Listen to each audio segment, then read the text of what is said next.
Hello, everybody. Hey, and welcome to another edition of Courtside with Christy and Gabe right here on the Her Hoop Stats Podcast Network. I am Christy Winter-Scott, joined as always by my guy.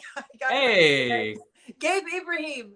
Gabe, man, listen, I know the playoffs don't start for about 10 or 12 games from now, but this Aces New York series that's been going on has been fire, to say the least. I mean, I couldn't go to sleep last night after the game it was insane. It was playoff feel. It was playoff fire. And although New York won the Commissioner's Cup just a few days ago, the Aces turned the tables. Well, and I think it was, I am wearing Liberty colors. I didn't plan that, everyone. I didn't do it on purpose. But, I think when we watched the first game between these teams and we previewed it and we were like, is this a finals preview? I believe I said the Aces may be the best team in WNBA history. Yeah. They got spanked. They did. They did. 8-point loss. Yeah. And I wrote about, a lot of the structural problems for my blog with the Aces versus the Liberty. I still think a lot of those exist, but in my mind, we're going to the Commissioner's Cup. I'm like, the Aces, there's a lot on the line here. They're going to be motivated. They're home. This is a big deal. Big. And it wasn't, the final score did not indicate how close that game was in my opinion. No. Right. And then, so coming into this one though, I was feeling, and I'm not an Aces fan, I was like, this is a must win for the Aces in my mind. Cause I was like, even for me as a neutral, I was like, please let the Aces win because I need this to be, feeling like a real series. And if the Liberty won 3 of those games, it kind of feels like it gets away from the Aces. Aces come back, Chelsea Gray, the energy from Kirsten Bell as well. Yeah. They really got it going. Asia Wilson found some stuff that works. So I was very happy to see the Aces win. But man, this is a matchup that is living up to the hype, in my opinion. Yeah, no doubt. I mean, in this last game, not the Commissioner's Cup, but this most previous game last night, it was really interesting and intriguing to see like all of the counter moves. And when I say counter moves, I mean like tactically speaking, like defensively. It just looked like Las Vegas was a little more on a string. Yeah. On defense, it just looked like they were rotating a little bit better. But it also helped that John Cole Jones only played 8 minutes in the first half because she had foul trouble. And I think, everyone who's ever played or coached, like you've seen the foot off the gas pedal when you get in foul trouble. I don't care. Offensively, defensively, your attack mode changes. Like that's just human nature. And it was unfortunate for New York, because she was the MVP of the Commissioner's Cup game. She was such an invaluable piece to their success in that game because of what she was able to do, and particularly on the glass, okay, in that Commissioner's Cup game. So those are possessions. Those are possessions. So I think that the Las Vegas Aces found some leverage, obviously without the presence of John Cole Jones out there. And I just think Chelsea Gray is just a maestro. Okay, let's just say it. My God, a triple-double, the first since Margot Diedick back in the day, played for Utah. All the changeover now that they're back in Vegas now. But I mean, just a phenomenal effort by her, and she was not going to be denied. Did you see her face like down the stretch, Gabe? She was like, "Listen, we're not losing this game." At all. And if I have anything to do with it, we're not taking another L right now.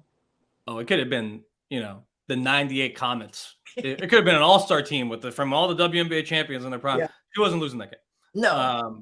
Unless there's a Chelsea Gray on the other side. But and we've talked about it, and it came to, last year in the playoffs, it felt the same way, where it was like, okay, Chelsea Gray is just deciding to win this game. And it's so impressive for her to have that complete command of not only her game, but the entire team, and frankly, the opponent as well. She has everyone on a string, whether you're playing with her or against her. And I just, I'm been so impressed. I was so impressed with her last year's playoffs. We saw playoff Chelsea Gray in yesterday's game. Yes. And frankly, I think the Aces, and let me know if you agree with this, the Aces needed every single bit of it because on offense, A'ja Wilson's still struggling to score. She had a much better game, much Yeah. better shooting game. She was able to get to her spots a little bit more in this third matchup, but it's still a struggle. And like a lot of that happened because Jonquel had that early foul trouble. But you look at the lineups and it's like, yeah, of course Asia's going to struggle. She's playing Jonquel Jones and Brianna Stewart for 40 minutes. Like, of course she's going to have more struggles against this team than any other team in the league. So it has to have those players step up. I mean, the player who steps up the most, it seems, in this league, forget just for the Aces, is Chelsea Gray. When you need it, she's got it. She got the triple-double in this game. I think it was every single bit of it was necessary. 13-point final score. Again, not indicative of how close this game was. Yeah. She was just massive. Oh, also, I wanted to get your opinion on this. Sorry, I forgot. No, so I think in this game, yeah, a couple of those early fouls, maybe I'm conflating games. Let me know if I'm wrong. The couple of those early fouls on Jonquel were illegal screens. Yeah. And they were illegal screens because the guard went too early. Don't get me started. I want to get you started. Just like how frustrating is that? You talked about the mental aspect of change. Like, how frustrating is that from a team perspective where it's like neither of us, like the player got the foul call, didn't do anything wrong. It was a timing issue. Yeah. First of all, I have PTSD for having fouled out on a situation like that in college. And I got yelled at for anyway, but as neither here nor there, but I guess it's here and there. But when you talk about the timing and, the guard waiting for you to establish your position as a screener, just wait one beat, man. Because now I got to go out. I have 5 fouls anyway. And then Jonquel had to go out. Only played 8 minutes in the first half because you can't time that out. Time that out better, baby. Time it out better. But it's unfortunate. And they were legit calls, and that was the proper call. I mean, and I know, back and forth on whether or not those were legit, but it was timing, and I've obviously, I just said been a part of it. But when you have a player like Jonquel Jones, whose presence is not on the floor, and like you said, with A'ja Wilson just being able to find her niche, especially in the second half, even when Jonquel came back into the game, that's where she found her rhythm. They were running that high pick and roll at the nail extended, and they were opening up the floor for her. And she was able to get downhill with her strong hair, left hand, and finish at the rim. So I just think that, sometimes it doesn't all come together, and it's not going to be, consistent throughout a game. But when you find something that's successful, stick with that, right? That kills me when you score like 6 or 8 points in the same way. The adjustments aren't being made, or you've got your timing down pat, and now you have New York in rotation. Like, keep doing that, right? You're not gonna you don't adjust. Like, you keep chopping until the defense makes an adjustment, right? Yeah. Like, hey, if we can get that, let's get it every single time. Like, we're gonna go, right? Let's see what they do this time with it. And then once they make a change, then you adjust. But you don't ever stop chopping. And I think that's what got Las Vegas over the hump at the end of the game, because they were able to get the spacing that they wanted. They were able to get the attack points, the point of attacks offensively out of the high ball screen action with Gray and Wilson. And I just think it just made a huge difference for them. For New York, I just think that Stewie didn't get into that kind of rhythm, right? Yeah. What happened with Stewie's rhythm, do you think, offensively, and how did Las Vegas disrupt it in your mind? Well, I think a lot of it has to do with Jonquel's early foul trouble. I mean, look, and it's great to have those two players together. There's just no question, especially with Jonquel now being, fully go. I think she's the type of player who works her way into the season. Nothing wrong with that. I mean, we've seen on the men's side, Nikola Jokic win like 2 MVPs doing that. So no shade on that back. I'm just saying. So now when she's now in full condition, she's fully ready. She's fully engaged in the offense. She understands it. They're playing. They have some rhythm. When you take that out, well, now suddenly you're in the situation that I think the Aces were kind of in the past few games against the Liberty, where A'ja struggled because she didn't have a partner to take away that helper. You know, so True. when Asia was struggling, it's really because she had one of those two players on her, usually Jonquel, and then Brianna would come and help. And so now we have two huge players who can baller her shot. There's not many players who can baller Asia Wilson's shot. You have two of them on this team, and they're both coming to her. And then there's not the player on the other side for the Aces, in Kia Stokes, for example, that can really punish you offensively. Like she's just not that type of player offensively. I think on the Aces side of things, bringing in Kirsten Bell was a huge change. I think Alicia Clark also playing well was a huge change. No coincidence that this game for them, this win for them, came when they had their best 3-point shooting night against the Liberty. Not a coincidence there, obviously. But for the other side, for the Liberty, if your offense is in rhythm and then you have a disruption like one of those players getting taken out, well, guess what? Now Asia can kind of key in way more on Brianna. There's a lot more help coming to Brianna. True. And now there's a player on the court that at least the Aces can feel somewhat comfortable helping off of. Yeah. And there's not that there's not that offensive rebounding threat that you have with Jonquel. So it's just, honestly, it was just a flip of the switch from what happened in those first two games, where it's like, wow, the Aces really can't get Asia going because there's so much help coming to her and there's not a release valve for that help. The Liberty had that same problem. And I think the Aces found a release valve. That's okay. I am not sure how much you want to rely on, Bell or Clark at the 4. I think you're going to still need to find some other stuff. And they did. I want to talk a little bit about what they ran for Asia. Right. But I definitely think that the Liberty struggled because they had found the rhythm in the past few games, past few weeks, past month. Yeah. With those 4. And then when Jonquel went out, it just completely changed what they had to do against this team. Yeah, no doubt. I agree 100%. And especially with, Candace Parker being out, I think they totally miss her presence, not just offensively, but on defense. Huge. And who knows, I don't know what her timetable is. It's kind of been quiet in terms of, whether she's going to be back possibly for postseason, but I think she really made a difference for them at the beginning of this season on the defensive side. And no shade to Candace, because we all know what Candace can do on offense. So I'm not saying that. I'm just talking about defensive matchup wise. She really changed the dynamic for Las Vegas in that way, bringing another 6'4" body, another rebounder, another smart, tactically sound defender, who's going to communicate, right? Who has experience clearly with championships under her belt. They're missing that, right? But even with that, they were able to, I think, be in better defensive mindset or better defensive rhythm. They're on the string more. They're on the string more on defense. And I just don't think they had that in the previous 2 games. And maybe they had it a couple times, but it was not a consistent situation on the defensive end for Las Vegas. And I think they were talking about that on the broadcast. They said, I think Becky Hammond had said after the Commissioner's Cup game that she thought, hey, they did okay on defense. And Carolyn Peck said, I really don't think they did do a good job on the defensive end in that game on a consistent basis. And I think, they found their rhythm now defensively without a presence like Candace Parker out there to get the job done and win, right? I think it made a big difference for them to figure that out. They had to figure that out. Well, look, missing Candace, it's been one. I think we haven't talked about it enough, frankly, because this team was just so good. When after she went out, that it kind of felt like, okay, why are we gonna bring up this negative past the point of we want to see Candace Parker play?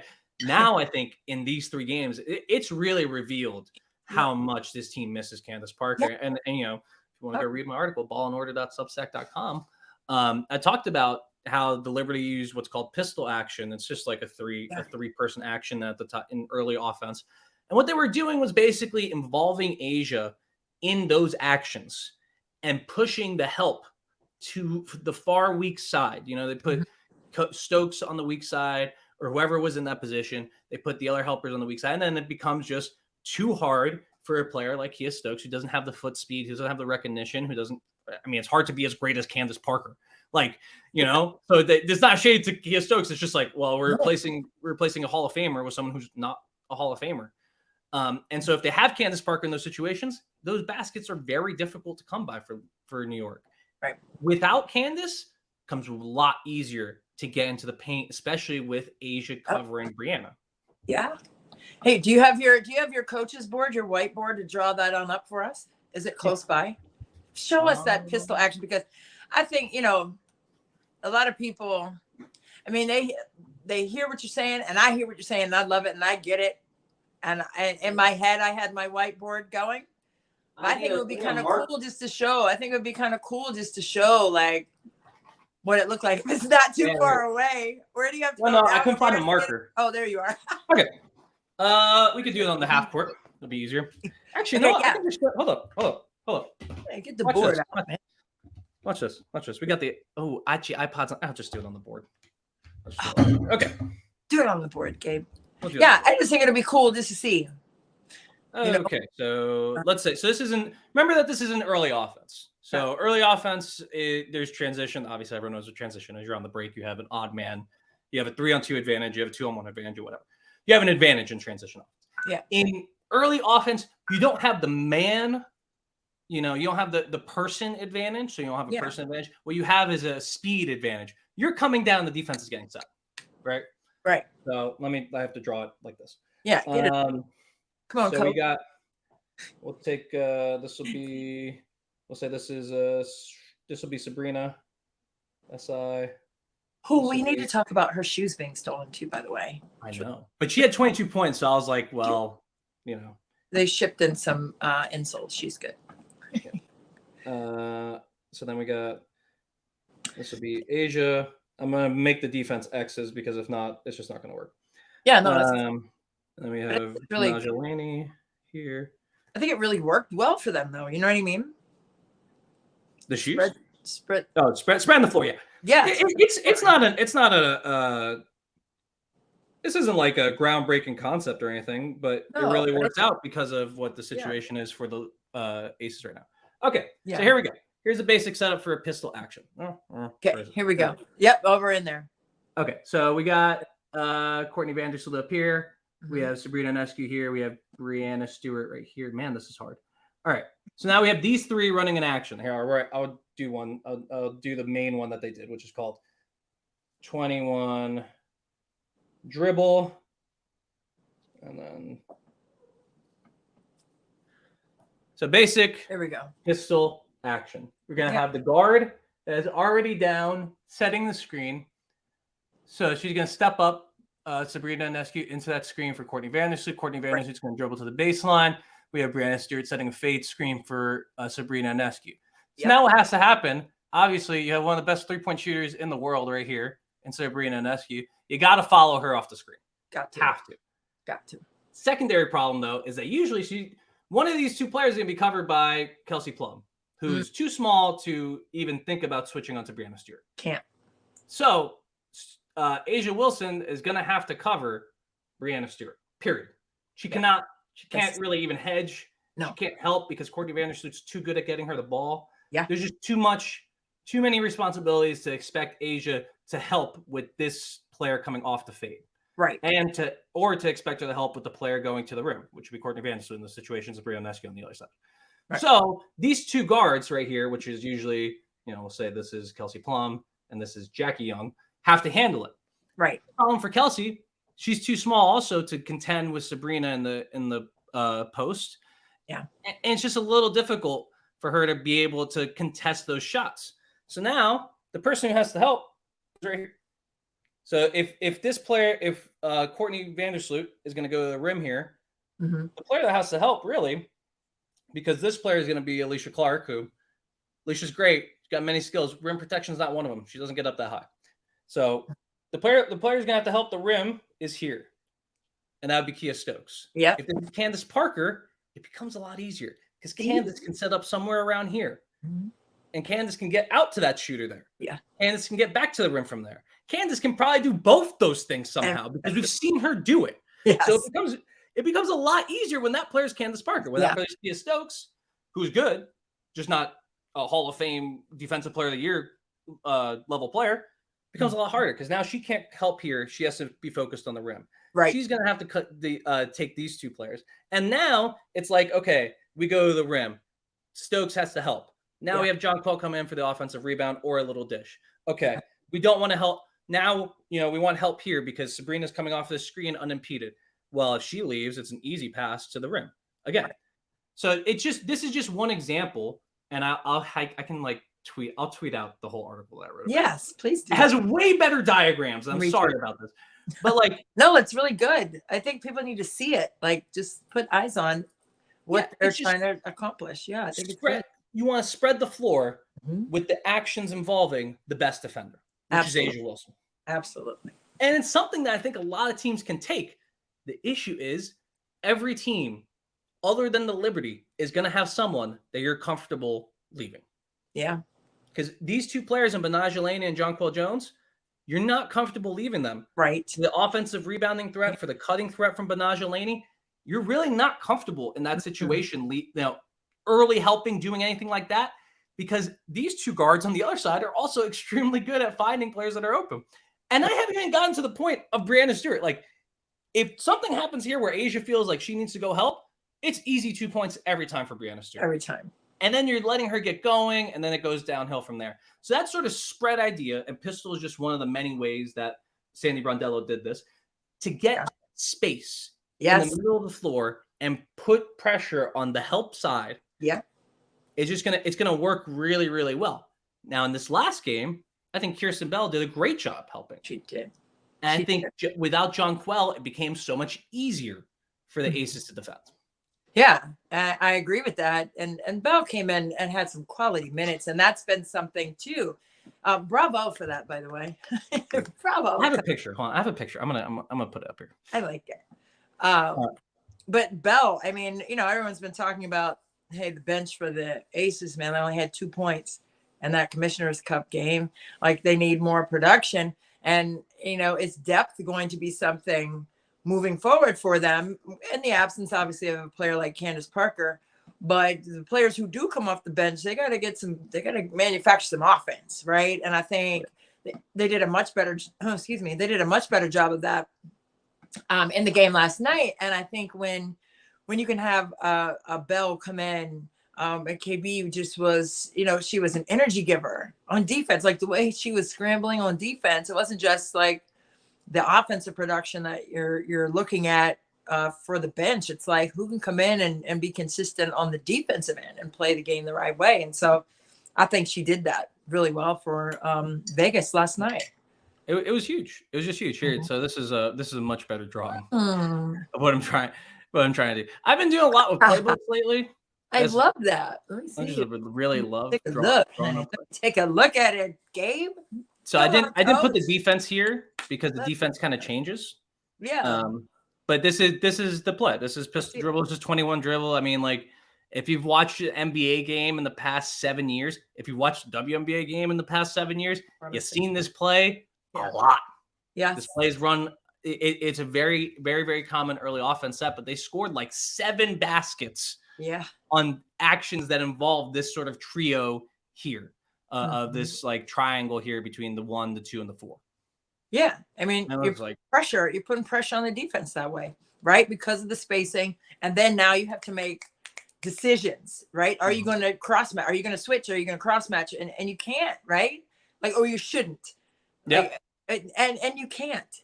If you want to have success, you shouldn't. So now you're applying pressure offensively in that pistol action. And I think, that's something teams, like you said, may look at to attack Las Vegas in that way, especially in the absence of Parker, right?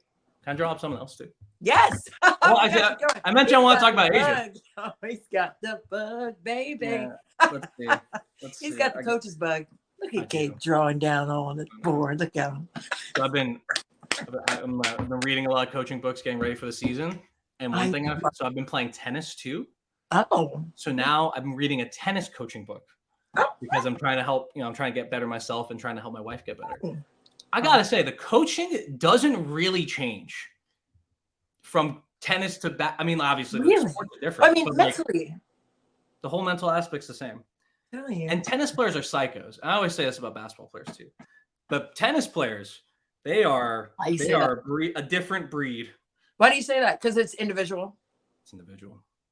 You're out It's there not on a your own.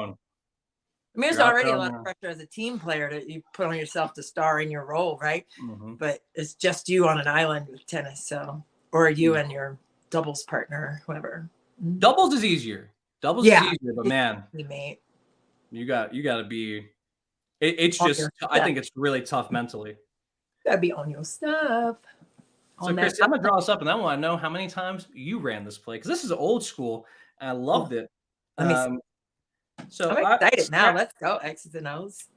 So stagger, the stagger pin Okay. down. So that is like ubiquitous Yes. in every level of basketball now. Yeah. With the two people setting a screen for a guard in the corner from three. Horns. We call it horns down. Horns down. You got horns DHO, down. some people call it horns down. Some people call it zoom. Some people call it stagger. Some people call it I forgot, like double. Like there's a million names for this. But the original version of this play, actually, I think it comes from like the 1980s, 1970s. And you run for a big from the post. So instead of Asia Wilson starting out in the corner, we got Asia Wilson starting out in the short corner. Okay. And she's coming up off these two screens and curling down. And that was huge. Huge in this game to get her buckets because, you know, in a lot of games, Asia's just going to be able to post up whoever she's got. Yeah. Not against the Liberty. So to get her off two screens in a position where the defense is very concerned with her, where she's starting the play. Yeah. Massive to make the defense have to navigate through these screens. So you're going to send, let's say it was Steph Dolson a couple times. Steph Dolson's going to struggle to get through both those screens. So do you drop her back? No, because Asia loves hitting that nail jumper. Yeah. So now it's the same sort of deal, but it's the opposite almost. Yeah. You're contracting the space between your normal offensive sets rather than spreading it out, which was what the Liberty wanted. For the Aces, they wanted to contract it. So now there's less space, but it gets Asia to the spots that she most wants. Absolutely. Now, so you ran this play. Say what? Did you ran this play not for the post though. We didn't invert our horn stuff too much. You know, to put the post in the pinch post dunker spot. Oh, I was talking about you. Yeah. Oh, me? Yeah. Oh, no, we didn't run that. Okay. No, as a Christy just got the ball. Christy's play was. I'm just hey, it's like, hey, give me the ball. And I was hand. Like, oh, just joking. Am I joking?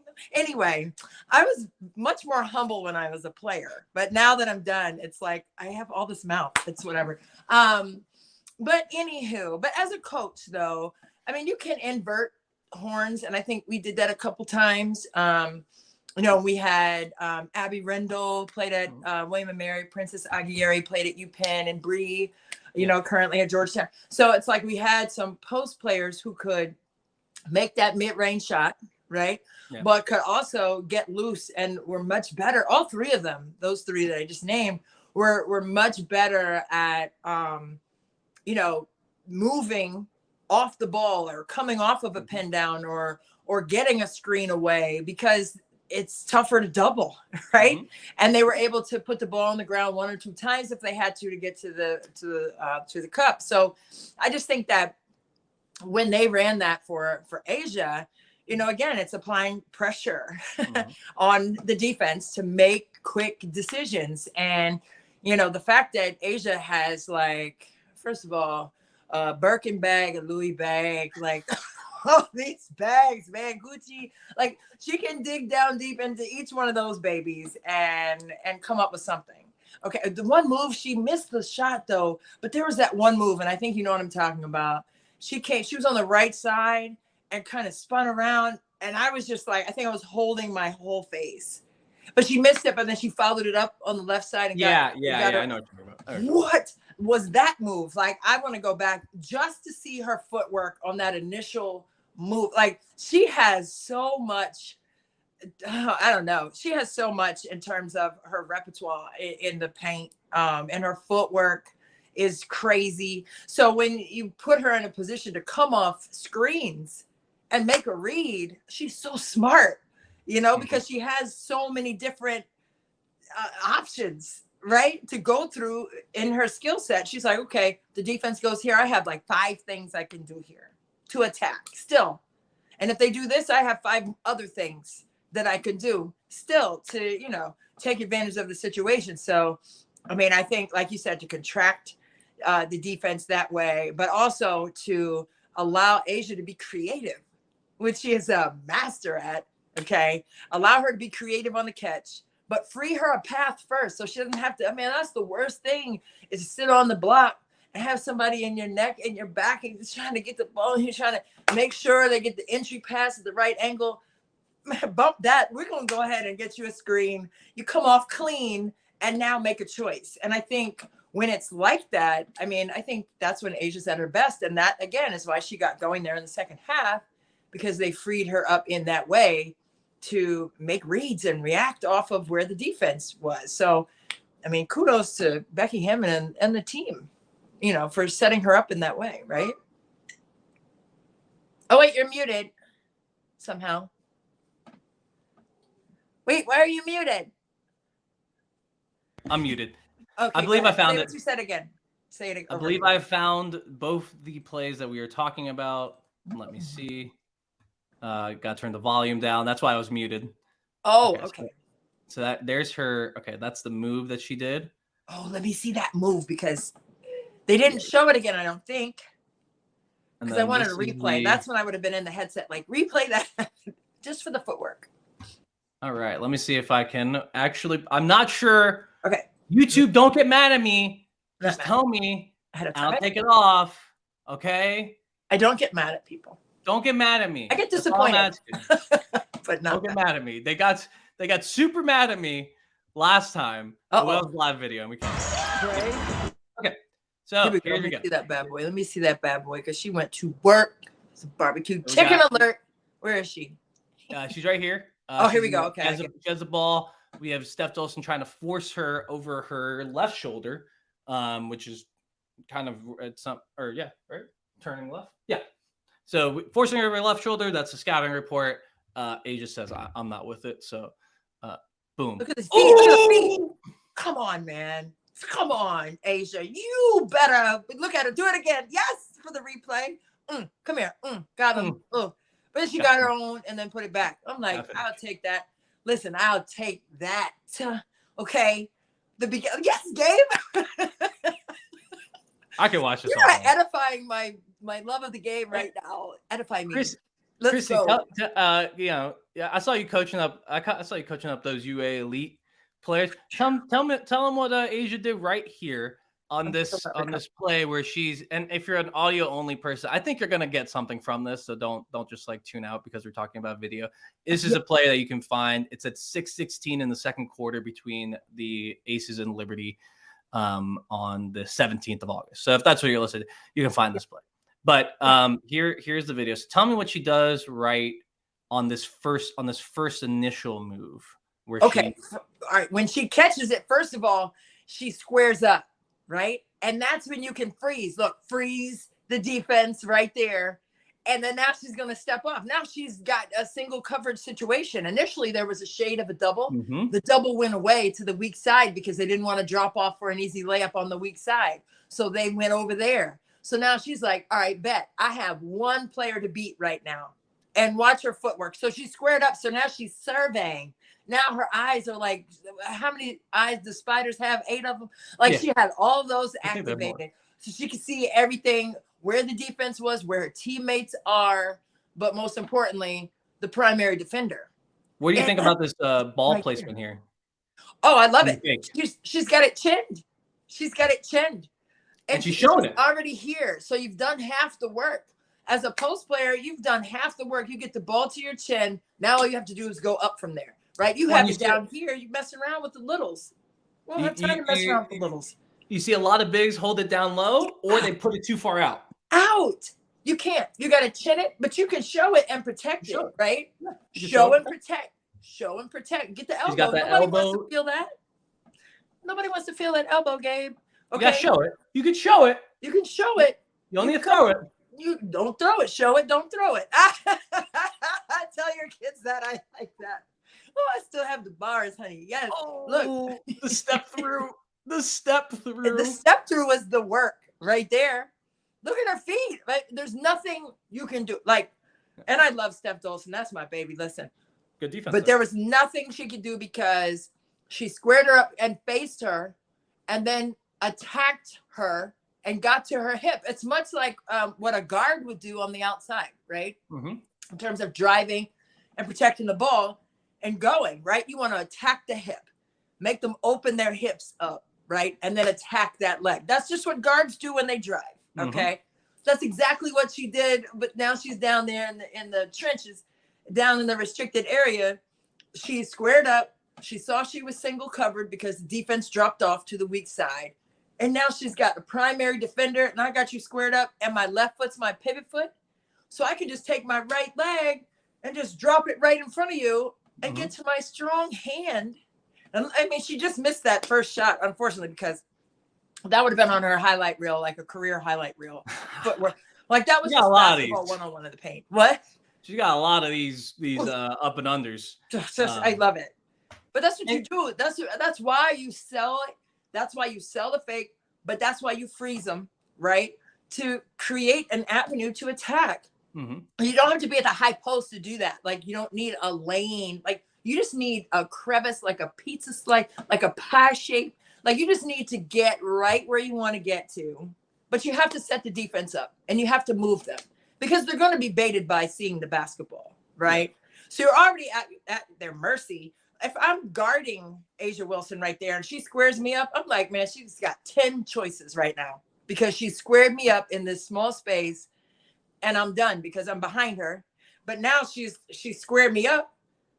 So now I'm in like, what you going to do mode as a defender. Well, she's quicker than you. She's stronger than you. She's longer than you. Like it's just so tough when she gets to that point. Especially like Steph was. Steph wasn't between her and the basket. No. She couldn't get there in time. No. So once you feel that as a big, it becomes so easy to then face up and get to wherever you want, like you're saying. And then the other thing here, the last thing I want to point out, body control. Don't just shoot the shot and fall down or like run, continue momentum. No. Stop. Make sure that thing goes in. And then make some contact with somebody if it doesn't. Yeah. Because that's the name of the game. If you're down here, you're going to get some contact. You got to finish. Yeah. I love that I love that from A'ja. That was my favorite move of the night. I don't care if she missed the first one. Listen, I was like, I lost my mind. I was probably yelling out loud. Like I just have a time with these late night hoops, like these West Coast games. But I was just like, oh my God. Like she did it so decisively too. Oh, what's this one? I love this. What are we doing?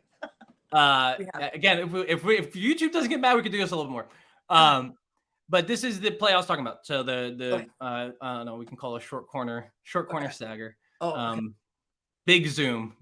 So we have the play stance up here. We have Brianna Stewart on A'ja Wilson. She's actually a little bit deeper on this one. There's another one where she scored on where it's a little bit she's a little bit more shallow here in the short corner. But we have Brianna Stewart on A'ja Wilson. That's not what we wanted for the Aces. What we want is Steph Dolson on A'ja Wilson. Yeah. And then we have Courtney Vandersloot here, and we know Courtney Vandersloot is not going to be helping A'ja. She's not cross-matching that. That's not what you want. That they're trying to avoid. So now here we have A'ja coming over these screens, over the double screens, over the pin staggers, the zooms, whatever you want to call it. Everyone has a different word for it.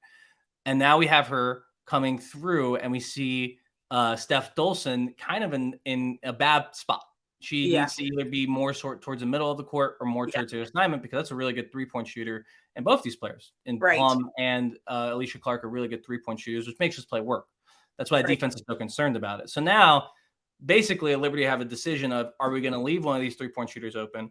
Are we going to have Brianna just try to trail this and somehow get to A'ja before she gets to her spot? Or are we going to have Steph Dolson try to step in and stop A'ja on the move? Right. All three are not great options is the point. No. And they do none of them. No. That's why this is what happens, right? Like they got more paint points. And that was the killer too. It wasn't at 26-16 or something, 28-16 paint points for the Aces yesterday.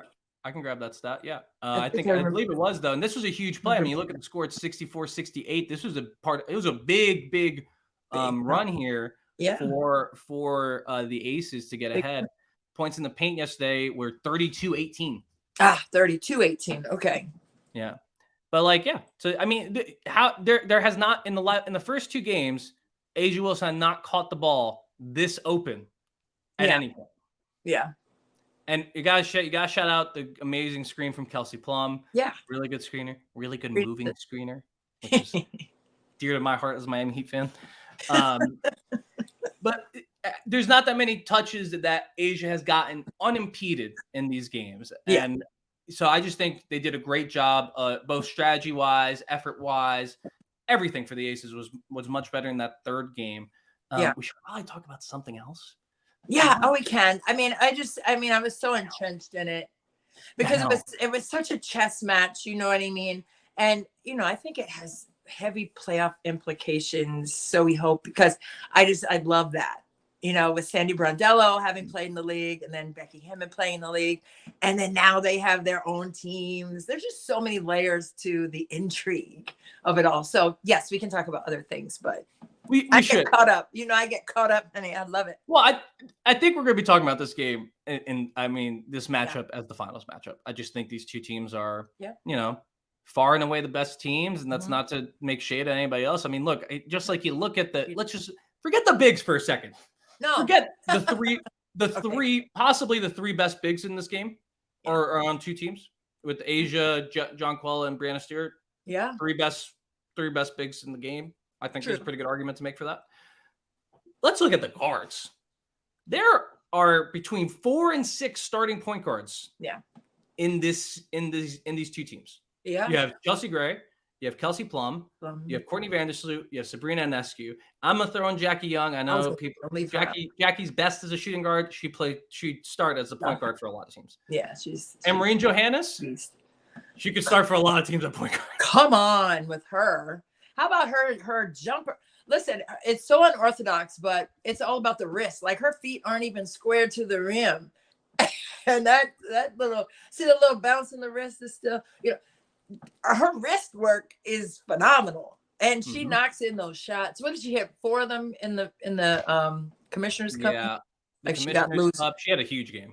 She said she was excited. That's why I saw the presser. 6 of 8, 5 of 7 from 3. 5 of them. Come on, dude.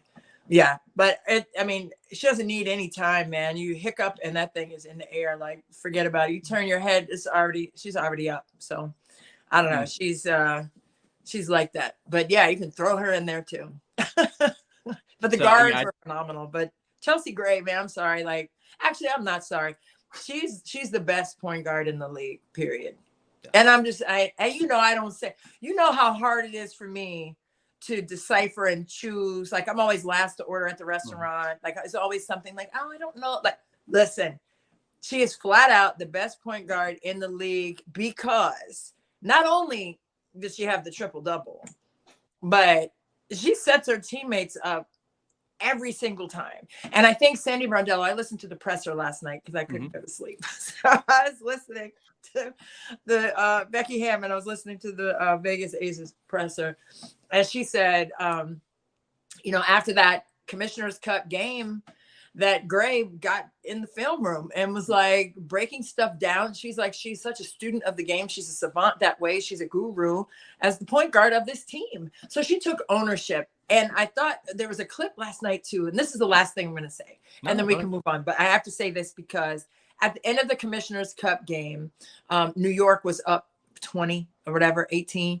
And they shot the 3 at the end of the game. Didn't need to. That's when you hold it and let the buzzer go off. I don't care if you just got in, right? It's the integrity of that moment. Okay. So Chelsea had the ball with the clock going down. They were up by 13 as they won by. And she was like, should I shoot it? She was like, pump faking. Should I shoot it? She was like, that's what they did. And I was like, but she didn't do it. And they know it was hard for her not to, because that's what New York did, in that game. And it was someone who hadn't played all game, and they came off the bench and they wanted to get their name in the paper or whatever. That's I remember watching that and like, get your name in the paper. I don't even remember who. I think it was Jocelyn. I think it was Jocelyn Willoughby. I think she was just like, I'm either gonna get a shot clock violation or she shot it from like 40 feet and she's never made that shot. No, she chucked it up. But she shot it. That's my thing. If I'm coaching, if you're coaching, your kid does that, you're up by, what would you say to them? I don't know. I mean, we had a lot of coaches do that. We had a couple incidents like that initiated by the other team coaches. I'm not going to talk about because it made me real mad. See, it's the we had a coach. All right, we had a coach. We were down by 25. We had a coach call a timeout with 1 second left. Come on. So I don't get that mad about players doing it because they're players. But like, yes, as a professional, you should understand. I love it. Love it. You know, find something to hate about your opponent. Yeah. Find something about him. Chelsea did. Right? Chelsea did. And that fueled her. And that fueled her last year in the second half of the year when she didn't make the All-Star. Right? She sets the tone. I think that, you know, to your point of everything she does for this team, she sets the tone of how they play. If she is in that attack mode, in that I'm gonna shoot it, if there's a late shot clock opportunity, I'm gonna make it. Like, she just sets that tone every single game. She does. And it you know, she found something that she has to play like that. Just to be honest, it doesn't have to be a triple double every game. She's going to need to play that very aggressive style to beat the Liberty. And I think this just was huge. I think these 3 games for both teams, I think are going to make them, it's going to make it an even more interesting matchup if they meet in the finals. Because they learn so much about each other. And like, you know, there's so much that we can talk at, like the structural issues between, like, you know, what can the Aces change? What can the Liberty change? I think we're going to have, hopefully we have all those discussions come playoff time, because this is so interesting. That's why we talked about it for 46 minutes. It's like, I can't believe so fascinating to see these teams play 3 times so close together. Yeah, no, I can't believe we've talked about them that long, but in a way I can, because it was so intriguing. It was so much fun to watch. But yeah, and I know this is, and I said the last thing, that was the last thing. The actual last thing, though. The actual last thing. Some, you know, coaching never goes away. It's always like, one more time. I always do that as a coach too. But look, when you have Chelsea Gray say that I could hear my wife telling me that I needed to rebound more. And so I got in there and got to the glass a little bit more. That's how I got the triple double. So kudos to wifey for, you know, applying that pressure and, you know, making her stay focused to the glass work. Hey, I love that. Happy wife, happy life, right? Say it again. Say that again. Happy wife, happy life. If my wife told me to get rebounds, I'm gonna get 20. There's truth to that. And that's all I'm gonna say. There's truth to that. All right, let's talk about moving on. What other there's other teams in this league, right? There's other teams in this league. How about the one that we get a very intimate view here, both covering the Mystics in the greater Washington area. Let's talk about them, because there's finally some good news. Oh my God, we have good news. Christy, what's the good news? The good news is that Shakira Austin came back after missing 16 games. She played in a game already, and hopefully she'll be able to play at Indiana tonight. Okay. And Elena Deladon is listed as probable. She's had a couple of full contact practices under her belt. Same with Ariel Atkins, a couple of full contact practices for her. Tolliver's moving ahead and getting closer, but I think she's the furthest of the 3 who are still out to get back to the floor. So, man, listen, if everything to me feels just like this could be perfect timing for Washington to get all of the pieces of the puzzle back in the box, honey. And now they can make this strong push for the playoff, you know, not just for the playoffs, but positioning in the playoffs too. But I think they've really struggled, obviously, without Elena Deladon being on the floor. She had those back-to-back ankle situations, her left ankle. And then Ariel Atkins goes out. Oh, God. And it was just like, you can't make this stuff up, man. It was like dominoes were falling. And I was like, what is happening? You know, I've never seen so many ankle and foot hip situations all happen at once. But I mean, that's just what happens in sports. But just with them coming back, I think there's a heavy dose of promise and a heavy dose of experience with those two, I mean, they've won Olympic gold medals, Deladon and Atkins, and they're coming back into the fold. Obviously, winning a title in 2019, coming back into the fold with Cloud. And Sykes is playing her butt off right now. Slim is killing. I mean, she had 30 points in the last game. She went nuts. I was doing my awards, just to give a run through of my awards, and I have Brittany up here for a lot of different things. Like, I thought about her for Defensive Player of the Year. I think she's currently my most improved, although there's like an argument that says she shouldn't get it, but whatever. I also consider her for second team All WNBA. I didn't end up putting her on there, but I definitely consider her, and she's going to be on my All Defense team when I do that, because she you're right. This is the best basketball of her career, and it's not in the situation that you thought it would be, which is very interesting. Like, she had to step up in this situation. She kind of has to play a little bit more like she had played in those past stops where it was difficult for her to get this type of scoring, this type of efficiency. Here in DC, she's really upped her game and played that role better. And it hasn't led to wins because of all the injuries that you just mentioned. But I think it's going to lead to wins when all these players come back. Like you just said, like Slim playing this way, Tiana Hawkins finding her rhythm. Say that. Now being a huge piece off the bench, hopefully, once everyone comes back. Yeah. And then you have Natasha Cloud, who's going to be put in the right positions finally for like the first time this season when all these players come back. On Shakira, though, I did want to get your opinion of what you thought, how she looked in her return. Obviously, she had some really bright spots. I didn't see her didn't look like she was laboring at any point. No. It didn't look like didn't look like there was an injury bothering her. I think she was a little bit out of condition because of course missed like a month of basketball games, man. Like, you're out of condition at that point. She'll get back into that. And I think the other thing was maybe mental, or maybe it was physical, of she just really didn't want to make contact. That was one thing I noticed. It was really on the rebounds, instead of hitting and then going up, she just kind of went up and tried to grab it over people. So that sort of mental situation seems, or mental, I don't know, maybe it is just a pain and she's like, I don't want to hit it because it hurts right now. But that's what I noticed from her return. What'd you see from her? I think you're spot on with it. And I think, Ariel Atkins said as much after the last practice. Well, not yesterday, but the day before. Just trusting your body, right? Like, you've been cleared medically. The doctors say, hey, you're strong enough to go back out there. Everything is intact.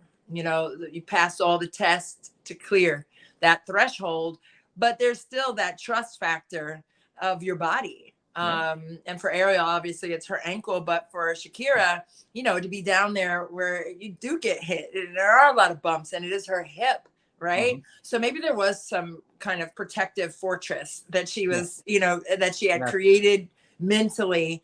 And you have to break through that. And that's a process as well. I mean, she's only been back one game. She went through a practice and then didn't go through full, the day after. They had like a workout after that game on Sunday, but it wasn't like a full on practice, but she went through like a pretty rigorous workout. But Eric Thibault said after the practice the other day too, that, we're just trying to give her body time to recover, right? Even though she's been cleared, there's still a recovery process to, after a strong level of exertion. Hey, let's see how the body responds to that. Right? The game is one thing. Okay, now let's just rev the body back up.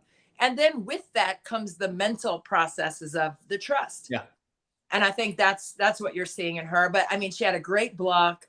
Yeah. I think it was a whole series. Like, she got the block and then she came down and scored, I believe, or made a pass. It was a pass out of a double and dropped it over top. It was like perfectly placed. But then there were a couple turnovers that I think she was super excited, and kind of like overthrew a couple. And she was kind of like, oh my God, I'm sorry. But I think, she spoke to, the first part of being injured, maybe the first 5 or 6 games, maybe more than that, but how mentally it was a struggle for her to have the FOMO, right? The fear of missing out and like, I want to help the team. But she said she had to go through that process. So I think at this point, it's more than physical. It's like a mental process that she's in the thick of still, right? And I think it's going to be the same for Ariel. I think it's going to be the same for Elena. And it's going to be the same for Christy Tolliver when she gets back on the floor. Yeah. You got to Well, be I able think for to get. there's other players too, in particular, when comparing them to Shakira, like they may have an easier path just because, man, Elena Deladon's come back from so many injuries. Like she understands the process. She understands, how to manage that sort of feeling Yeah. and, towing that line. Now she hasn't, I actually don't remember I can't remember an Elena Della ankle injury. Yeah, Deli, I don't think she's ever had one. I think this might be her No. first ankle injury because, like, The she's bone had bruises and broken nose. That. everything else. Yeah. Broken nose, shoulder. I think she separated her shoulder once. She got concussion. She has Lyme disease, which is just like stunning that that happened so soon in her life, and she's still been able to, accomplish what she's accomplished. She's had the back injury, obviously. I'm not sure she's ever had an ankle. So, but still, I think just like. Shakira being so young, there may be a longer, runway for that. And hopefully, I think the Mystics are doing it right and slow playing and saying, okay, if you don't feel great, don't play. Exactly. Don't play now. We're gonna be in the playoffs, we think. Like we will get there. So don't push yourself and understand your body first before you start coming back. The other thing I want to talk about though with Ariel is that she's locked in. 2 more years in DC. No. Let's go. Big extension. Howard Magdala, the next reporting that's $200K each year. So a nice bump for her. It's actually not the maximum she could have gotten, which like she definitely would have got the max from either the Mystics or a different team. So she's given up a decent chunk of change to stay here and lock in with the Mystics. And I think that's a great sign. And I love Ariel. I wrote for Bullets Forever about this. Like you just hear her talk and it's like you would struggle to find people as smart, as kind, as direct, and as honest as her in any walk of life, let alone basketball. And like I'm just so impressed by her. She still has such a like infinite potential. I'm so mad that we haven't seen her as much this season as we'd like to, but man, just like great to have. As a Mystics fan, she's not going to be a free agent. She will be the franchise cornerstone of this team going forward. Is her and Shakira Austin. Those are the 2 franchise cornerstones whenever Elena hangs them up. So having her locked in, beautiful. Yeah. Oh my God. I'm so excited for her. 7, that's what I call her. Let's go 7. But it's the number of completion. And I've told her that as well. And I think for Ariel to be the leader that she has been for this team in her absence physically on the floor, I think it only enhances what's going to happen for this organization, not just this season, but obviously moving forward. But for them to lock her in for the 2 years, I think that just speaks volumes to what they think about Ariel and what they know she can do for this team and organization. And Ariel said it best. She said, it's not just about the basketball. She wants to be more involved in the community. She wants to do whatever she can. And her rookie year, she was an old spirit. Like, I don't know. I'm a sensor feeler. Like, and sometimes I get it wrong. But most times I'm pretty good at feeling who people are for real. Because I've talked to a lot of athletes, right? Men, women, whatever. NBA, WNBA, whatever, college. There's something different about a player who is humble, who makes their teammates better, who is selfless, but who does the work. She's straight up. Always going to respect a player who puts the work in and has earned it and knows that. And they know that they have to keep that going. So I just have the utmost respect for people like that. But I've always said to her, even from her rookie season, as I was saying that, she's an old soul. Like she's an old soul when it comes to, just getting the work done, like put in the work. And she knows that it pays off. And to continue to see that work pay off, I mean, it just enhances the competitive fire that she possesses. And she's not going to be the one always, hitting her chest or doing whatever, but she does get excited. But she has that inner fire about her that is contagious. And that calmness and composure and poise as well, that speaks to her old soul that I was telling you about. So I'm just thrilled for her and thrilled for the community because I want to see what she's going to do. She has her own merch line. that you can go on her Instagram and get it. I can't remember the website, but she just dropped another shirt. She had shorts on there, but now she has shirts and things. But she's just becoming this powerful woman, and I think you really saw that evolve even more so when they were down the bubble. Yeah, and she was kind of the voice for the team during that time. And I thought it was really magnificent to see her grow up in that moment. But then now to see her from those seeds that were planted in the bubble, become the leader she is today for the team. And for her not only to be the leader, but for her to be rewarded for nurturing that competitive spirit that she possesses. So I'm just so thrilled for her. So let's go 7. Let's go. No, I think it's huge. I love her. Yeah. And she's because of all those things, she's just a great player to build the franchise around. Absolutely. I think Eric Tebow said it really well. Like, she says what she does and she does what she says. That's sort of the Greg Popovich idea of being over yourself. Yeah. That's who she is. And she's been that way since, like you mentioned, day one of being in the franchise. She's made the all defense team each of the last 5 years. Let's go. It's like she's just an elite guard in this league. So locking her up, huge for this team. And the summer is going to be, this summer. This is the summer. This winter is going to be huge for the Mystics because, all right, Ariel Atkins is locked up. Awesome. Lana Deladon's contract's up. Natasha Cloud's contract's up. Yeah. Then you only really have Brittany Sykes and May Shines Allen locked in next year. Like, it's could be a pivotal summer in terms of this franchise changing. So getting Ariel locked in, huge, because like I mentioned, she is the future. She is the person you're going to build around. She's going to be, the star after Deladon. She's going to be the one. So it's huge for the organization. Really simplifies the summer for me as well. So now I don't have to talk about Ariel because I was like, Ariel's not leaving. Were you getting nervous? Were you nervous? No, in my mind I was like, Ariel's not leaving, but I'm gonna have to if we talk about this in the winter, it's like, well, now I'm gonna have to at least think about the possibility of her leaving. But I was like, she's not leaving. She's not that type. She's not that type. And I loved it. She was like, I asked her, I was like, hey, why didn't you why have you she's never gone to free agency? She's signed an extension after a rookie contract, signed an extension now. I was like, why don't you go? Why don't you go to free agency and see what people have to say? And she's like, I'm really simple in my decision making. I like to make them on my own. So she was like, I made a pros and cons list. I figured out what the best situation was for me. And then we hammered it out. And I was like, man, that is maturity because I gotta hear it's a FOMO. Like, I gotta hear what someone else has to say. And now, but she's right. It's like, I'm gonna do me and be me and be true to who I am. And, forget about the rest, even if it means, slightly more money, even if it means maybe a cool opportunity. Like, no, I want to be here where they're investing in me and I'm valued and all that. So I love huge that. for her, huge for the program. They have the Fever tonight. Yes. On Ion. So it's Friday.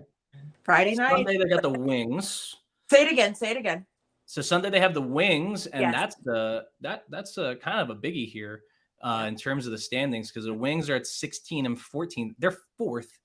The Mystics are 7th, but they're only 2 games behind the Wings. Right. So, if things go right for the Mystics tonight, because let's say Dallas is playing. Dallas is at Connecticut.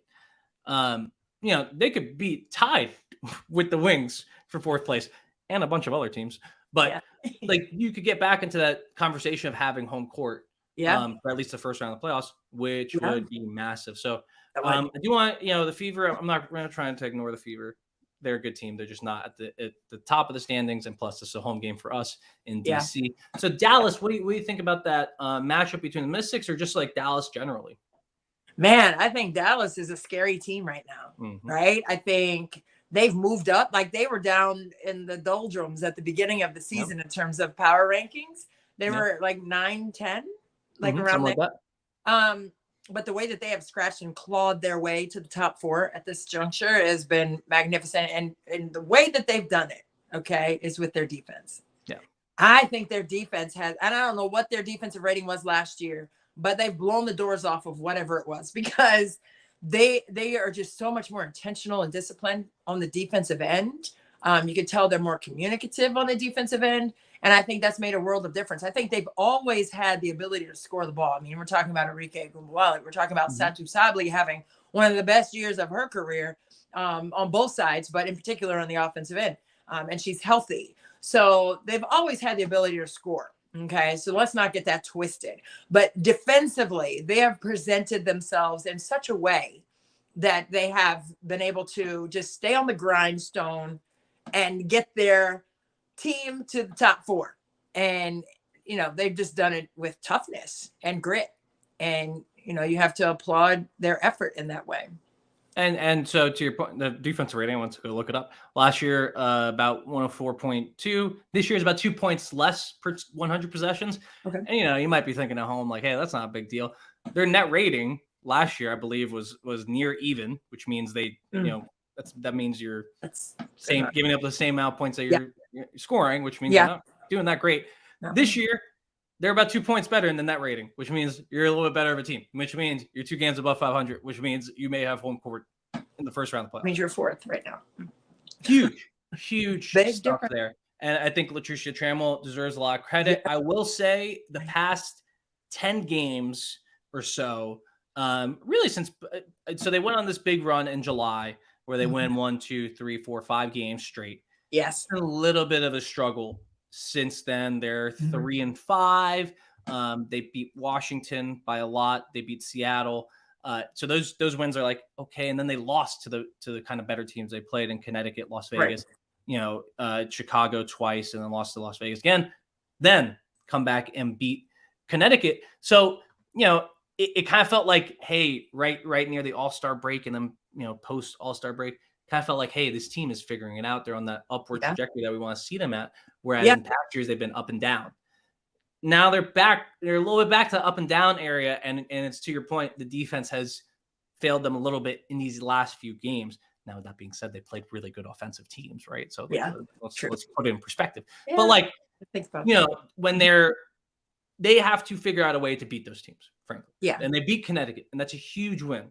Mm-hmm. But I think the problem for a team like Dallas, in a way that's not a problem for a team like Washington, is we don't know what their ceiling is. So every time you see them lose to one of these top 3 teams, you're saying, well, can they really compete? Are they for real? Well, we don't. It's hard to tell because we haven't seen them do it. With Washington, if everyone comes back healthy, that this team can compete for a championship because basically this group has won a championship together. Right. So Dallas, I think that's the problem for me in terms of saying they're a contender. I want to see them do it more so against those top teams, but they have a couple opportunities here with Connecticut, maybe a healthy Washington team to prove that they are at that level. Yeah, no doubt. I think it's going to be interesting to see if they can sustain their level of discipline on the defensive end. Like you said, they won those 5 games, but then took a little bit of a, detour with it. But that's going to be their challenge. Can we be consistent with our defensive effort? Can we be consistent with getting buckets? Like that's going to be the answer for them. But I think with Satu Sabli, I mean, I don't know if she's in on your list for most improved, but she's definitely on mine. I think just, the way that she's presented her consistent play this season, I think it's been really impressive to watch. But I think she's a matchup nightmare for teams, man, with her ability to stretch the floor, 3-level scorer, but also her defensive prowess. Like she's a toughie on the defensive end, and I don't think she gets enough credit for that.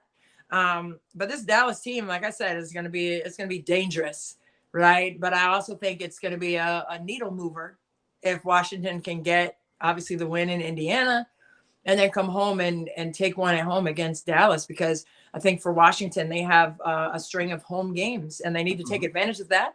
They also need to take advantage of being healthy again and finding that rhythm and chemistry. They have to redevelop that. All right. Yeah. And I know I've said this before when they've had players come back into the fold, like, how long is that going to take? Because you don't know. And then they've snapped right back into form. So I'm not really worried about that, but it is going to be intriguing to see how quickly they respond. But for Dallas, they just have to stay on task. But for Washington, it's a really opportune time for them to take advantage of possible momentum swing as the playoffs are looming right ahead of us here. Look, we got 1, 2, 3, 4 teams here that have 14 to 16 wins. Oh, wow. someone's going to need to separate themselves from that pack. Mm-hmm. It's got to happen. I mean, maybe it doesn't, but if you want to prove, if you really want to say to yourself as a team, we are good enough to make a run, which means we're good enough to hang with Connecticut, to hang with New York, to hang with Las Vegas. You're going to need to separate yourselves from, the Dallas, Atlanta, Minnesota, Washington pack. You're going to have to someone's going to have to separate themselves and say, hey, we are the team that can compete. Yeah. I think a lot of people before the season were saying that was going to be Washington. The injuries have derailed that a little bit. So can they get back? Can they get back to where they were before the injuries, like you're mentioning? But for Dallas, it's like, can they get back to that place where they're playing really strong defensively and against the best teams, not just the rest teams? Oh, yeah. Yeah. That's a great way to say that. But I just I'm really stoked to see that Dallas Washington matchup, and we're gonna see Atlanta and Minnesota also try to separate themselves. So hey, and Chicago's looming. I don't want to dismiss Chicago. No, I think Kalia Copper would come and find me if I did that. So I'm not dismissing Chicago. I'm just saying that in that pack right there, someone's gonna have to come up and take that home spot in the first round. And Washington's hoping it's them. Dallas is hoping it's them. And I think if those two teams pretty even without the injuries, I think you'd say those teams can put on a good show. So Sunday could be, and heck, Sunday could be a playoff preview. 4-5 matchup. Yeah, 4-5. You're right. If things work out. So you gotta make things happen. You can't wait for the last couple of games to try to start making that move, right? The playoff push. But again, Washington has a little stretch of games at home. They've been playing really well at home, not so much on the road. So that bodes well for Washington, right? And if they can steal a couple on the road, that'll help them out, obviously. But the game on Sunday, just to kind of get off the tactical beat for a moment, Sunday's game is the Mystics Hall of Fame game. And they are inducting Nikki McCray-Penson. So she actually was made aware of her induction into the Mystics Hall of Fame. And Mike Tebow, the general manager for Washington, longtime coach in the league, and here in DC, obviously, made that Zoom call to her. You could tell that she was feeble in that moment, but was thrilled. Oh, I don't know if I can make it through saying it. That's why I was trying to hesitate, but I'm okay. Sorry. Okay. She was thrilled to be notified that she had earned that respect of the city. And man, Gabe, it's going to be tough. It was tough that game right after she passed for so many in the DC area. I mean, she was the face of the organization for years at the beginning here in DC, but just what a light. I spoke with Dawn Staley last week about her, and it was very cathartic to listen to the stories of the Olympic teams that they both played on in 96 and 2000. They were teammates, and, Dawn had all the stories, and she was laughing and I was crying. I mean, it was like she was telling me these stories, and she was like, yeah, she was the baby of the team. And, her husband's name is Thomas. And when she was pregnant, and she was on staff here at South Carolina for 9 years, she wanted to name her baby and ask all of us, what should we name him? It's going to be a boy. And my husband wants to name him Thomas, but Dawn, Thomas, like, that's like such a, Thomas Jr., like, really? And didn't want to do it. And then Dawn actually gave Nikki's son his middle name. So his middle name is Nixon, right? And she was like, oh, Nixon. Okay, that works. Thomas Nixon. And she said, no, it can kind of mean Nick's son. Yeah. And that always just takes me. I just, but I think her family's going to be in attendance. And I know the fans are going to be out with the number 15 jerseys on, but just, I just have peace in knowing that she knew that she had garnered that respect from the organization, from the league. from the fans, man. And I still can't believe that she passed away. It's like, it's still unfathomable to me, but hate cancer. But yeah, if you're in DC and you don't have tickets to that game, I think it's going to be a very special afternoon for the DC fans at ESA, Gabe. And I think it's going to be a beautifully emotional day. And yeah, sorry, a little salty. Just really, hey, look, the I think the only way I can look at it is like everyone's gonna die, flat out. It's gonna happen, but not everyone gets to live the life and love that she got to do, right? No. And have people saying such beautiful things after she passed. And have that sort of life where you have a mission, where it seems like she did, right? Through basketball, she was able to do so much for so many people. And we get to talk about it. And it's she leaves a legacy. I think that's all I can hope for. And it's just really difficult when someone's taken from us too soon. But I think this Sunday is going to be a great memorial for her. Yeah. And just a reminder that, hey, look, cancer's out there, and we have to do what we can to try to cure it as much as possible. I mean, she had breast cancer in 2013, and then I was reading articles about it. She didn't. It didn't seem like it came back. It was just health concerns related to it. So there's just so much that can go into, trying to cure what comes from not only cancer, but what comes from it and the later effects, and helping people get through it. So, it's not, it's extremely sad. But there's going to be happiness, I think, on Sunday when we get to remember her and remember her life in hoops. Yes, absolutely. And we already saw, Asia Wilson, who was coached by, Dawn Staley, of course, at South Carolina when they won the championship. Several years ago, was it 2017? But then Nikki McCray Pinson was on staff there and helped recruit her, and they were very, very close. And so just a lot of tentacles, a lot of connections. And not only the players who she coached. I mean, she was most recently at Rutgers last year, and, she just touched so many lives with her light. And, it's going to be cathartic for us all to celebrate her, like you said. So.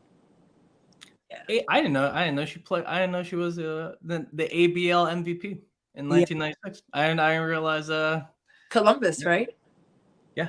I actually didn't. I did not realize that she had come out that year. Yeah.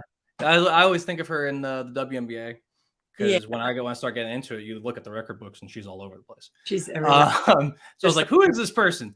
I guess I just never realized that she played for Columbus, and then obviously came to the Mystics once the league started. Yeah. But just a great legacy, and again, be a good time to remember her when we get to Sunday and get the series number in the rafters. Absolutely. It's going to be a beautiful day in that regard. Just to always have her impact felt in the DC DMV area for sure. So we will be celebrating Nikki McCray Pinson on Sunday when the Mystics take on the Wings. So that's at 3:00, and it's on NBC Sports Washington. So Monumental. It's going to switch over to Monumental in the fall, but and you can see a great basketball game too. It's a great game. Which is what Nikki would have wanted anyways. Go watch the hoops. Go watch the hoops and enjoy it. Play hard. Play hard. Yeah. So I think, Christy, that's maybe a good note to leave on, and we'll be coming back next week. Yeah. We'll probably be taking a couple of weeks off because I'm going to Italy. So. Oh man. Hey, listen, when you're over there, pour out a little cranberry juice for me. Make sure it has a lime in it. Just a little spritz on the floor. On the ground outside. Because cranberry juice will stain. So, but pour a little bit out for me over there. I'm gonna try to find. I think we passed the town that you played in. Oh, Pistoia. Yeah, because we're going from Lake Como to Florence, and it's in between there. Yeah, Florence is right there. It was 20 minutes away. 20-minute drive. Oh my gosh! Please, when you get to Pistoia, take a sign. Actually, the sign on the road. I'm gonna try. Cranberry, and pour cranberry right there. Oh my God, that would make my whole summer. But it was fun times over there. Just like this conversation was fun times. Gabe, always with you, magnificent conversation and breakdown with the whiteboard today and the videos and the plays and all the concepts. Oh, we had a great time. Listen, we don't have to go home, but we got to get up out of here. Make sure you come back next week and join us right here on the Her Hoop Stats Podcast Network for more Courtside with Christy and Gabe. For Gabe Ibrahim, I'm Christy Winter-Scott, and we will see you next time.